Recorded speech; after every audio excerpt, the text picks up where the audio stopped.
আসসালামু আলাইকুম, সবাই কেমন আছেন? আশা করি সবাই ভালো আছেন। আজ আপনাদের সাথে শেয়ার করব ডিমের একটি ইউনিক রেসিপি। এখানে নিয়ে নিয়েছি দুটো ডিম ও একটা মাঝারি সাইজের আলু। আলুটাকে প্রথমেই ছিলে নেব, তারপরে আলুটাকে ধুয়ে নিয়ে একটা গ্রেটার দিয়ে গ্রেট করে নেব।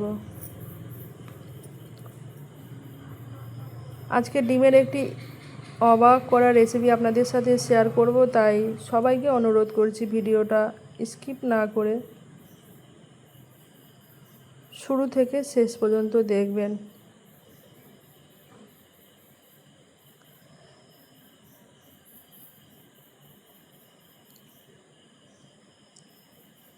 এখানে আলুটাকে গ্রেট করে নিয়েছি।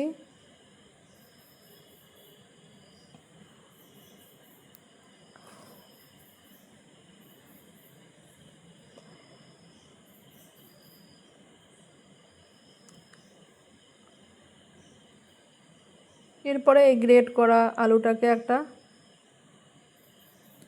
বাটির মধ্যে নিয়ে নিলাম।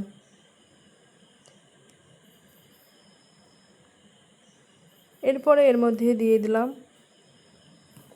দুটো ডিম দুটো ফাটিয়ে দিয়ে দিয়েছি। এরপরে এর মধ্যে দিয়ে দিলাম স্বাদ মতো লবণ,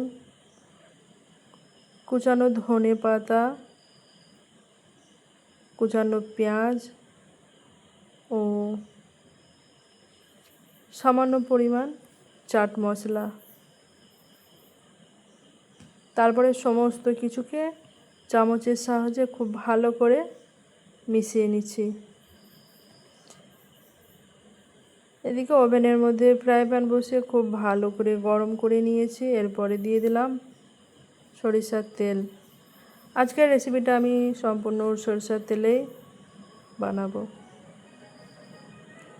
এরপরে রেডি করে রাখা ডিমটাকে ফ্রাই প্যানের মধ্যে দিয়ে দিলাম ও খুন্তি দিয়ে চারিদিক ভালো করে ছড়িয়ে দিচ্ছি।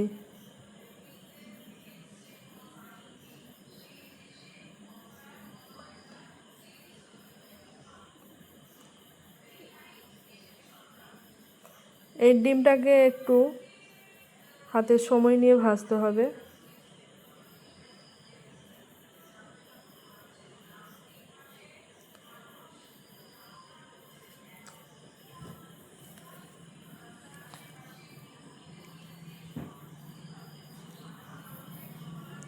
এরপরে ডিমটাকে খুব আস্তে করে উল্টে দিলাম।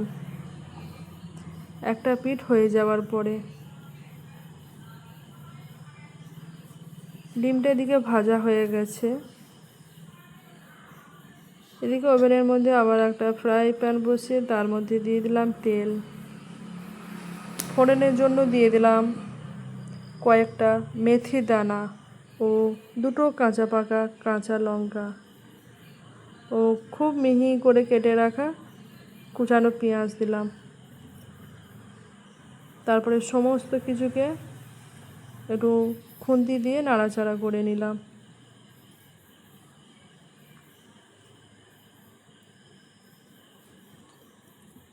এরপরে দিয়ে দিলাম কুচানো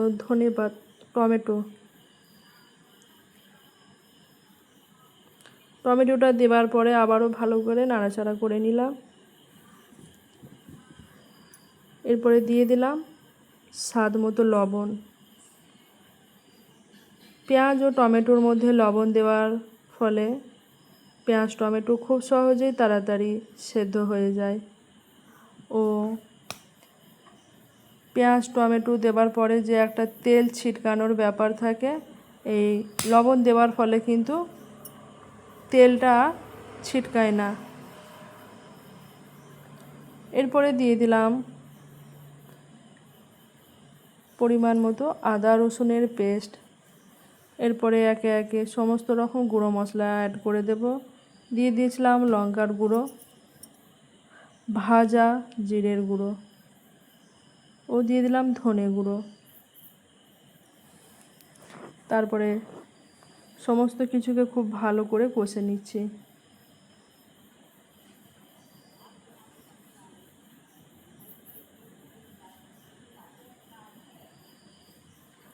মশলাটা যাতে তলায় ধরে না যায় সেজন্য এর মধ্যে দিয়ে দিলাম সামান্য পরিমাণ পানি।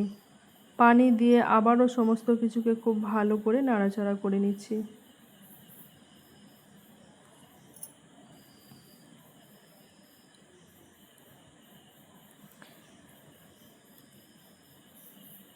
এদিকে মশলাটা এদিকে হতে থাকুক, আর এদিকে ডিমটা ভাজা হয়ে গেছে। ডিমটাকে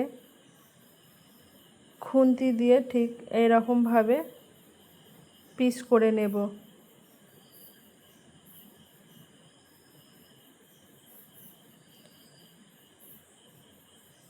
তবে পিসটা কিন্তু আপনারা আপনাদের নিজের ইচ্ছা অনুযায়ী করবেন, ছোট বড়।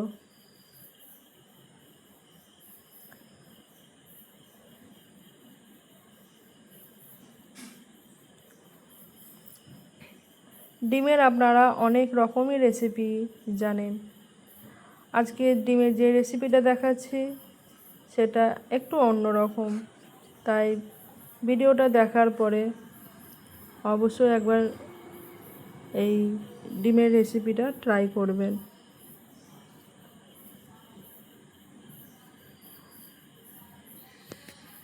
দুপুরের খাবারে ডিমের যদি এরকম একটা রেসিপি থাকে তাহলে তো আর কিছুই লাগে না।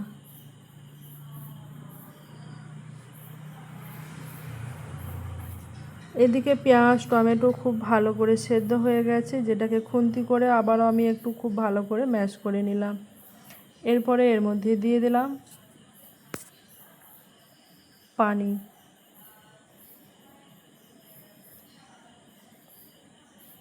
তারপরে এর মধ্যে একে একে টুকরে করে রাখা ডিমের পিসগুলো দিয়ে দেব।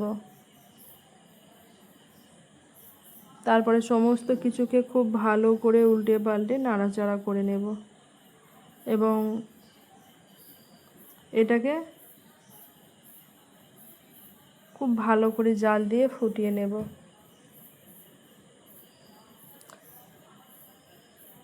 ভিডিওটা যদি ভালো লেগে থাকে অবশ্যই লাইক কমেন্ট ও শেয়ার করতে ভুলবেন না। আর যদি চ্যানেলে নতুন হয়ে থাকেন চ্যানেলটাকে সাবস্ক্রাইব করবেন।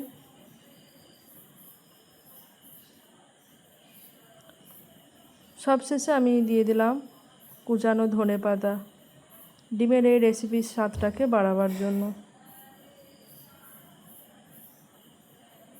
আজকে ডিমের এই ইউনিক রেসিপি একেবারে রেডি হয়ে গেছে।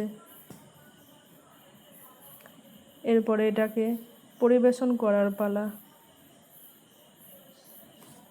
বাড়ির সবাই এটা খেয়ে কিন্তু খুবই প্রশংসা করেছিল। সবাই ভালো থাকবেন। আল্লাহ হাফেজ।